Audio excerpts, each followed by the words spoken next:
Welcome to 5 News Online. I'm Joe Ellison. Today, volunteers are at the Fort Smith National Cemetery trying to clean headstones after they were damaged by a grass fire. There are an estimated 1,600 gravesite markers that were damaged by smoke from that fire. Leaders of the Fort Smith National Cemetery found a cleaning agent they think will remove the most soot from the veterans' headstones. Volunteers are using brushes to scrub them today. Now, you'll remember last week the fire broke out. At this time, the cause is undetermined, but fire crews don't think it was set intentionally. The headstones that can't be cleaned will be replaced by the National Cemetery. All right, before we get to other stories, let's check in with meteorologist Tyler Moore for a look at today's weather. Hey, Tyler.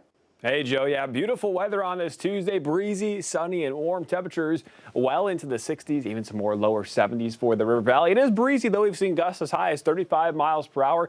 Going to stay up there for today and really into tomorrow, too. We could see gusts for your Wednesday, close to 40 miles per hour across northwest Arkansas and even for parts of the River Valley, too. So breezy throughout the next couple of days. But the good news, that wind is out of the south. That keeps us on the mild side. A couple high clouds rolling in for this evening. Things stay pretty similar throughout the overnight hours.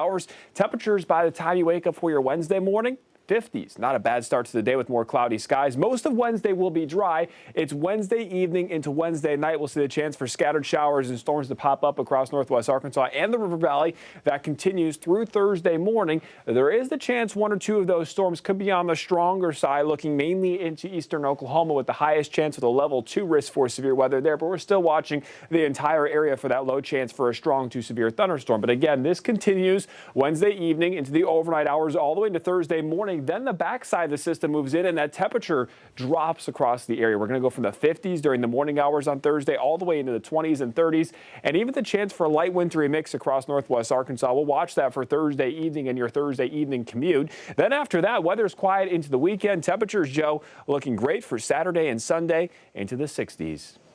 So much. We love a good weekend. Well, protesters were escorted out of the Arkansas State Capitol yesterday after interrupting Governor Asa Hutchinson's final State of the State address. Some protesters were later handcuffed by police and removed from the Capitol. About 50 in total took part in the demonstration, protesting the governor's recommendation the state expand prison capacity by nearly 500 beds. One of the protesters is from our own area and says that instead of expanding prisons, they want the state to spend money to help and advocate for mental health resources. But the governor says expanding the capacity of the state's prison system is needed due to the state's growing population. And we just think as a community, as Arkansans across the state, that those monies can be better invested within the community and keep us all safe by uplifting everyone. Just shutting out the people is not the answer. There has to be a better solution to this. Let me emphasize that this need for a new facility is not a reflection of a change in incarceration policy. It is simply the fact that we have a growing state.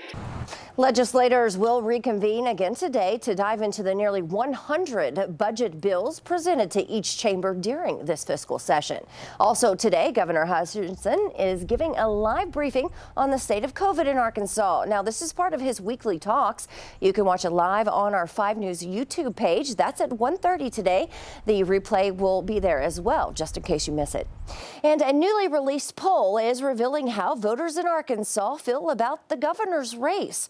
It was conducted by Hendrix College and Talk Business and Politics.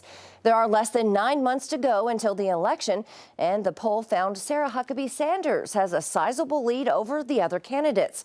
The poll surveyed 961 likely voters in Arkansas and found 43.5% of those likely voters said they plan to vote for Sanders. That's a nearly 10-point advantage for her. 34% said they'd vote for whoever wins the Democratic nomination, while 7.5% said they'd vote for a third-party candidate like Libertarian Ricky Dale Harrington Jr. 15% of voters are still undecided. And here's a look at that crowded Democratic field of candidates on the primary ballot. They include Anthony Bland, Chris Jones, James Russell, Jay Martin, and Supa Mays. Now, we have more info on all of those Democratic candidates, as well as Republican candidate Sarah Sanders and Libertarian Ricky Dale Harrington Jr. You'll find that on our website at 5newsonline.com. Well, thanks for joining us here on this Tuesday. I'm Joe Ellison. Catch up with us again tomorrow right here at 5newsonline.com.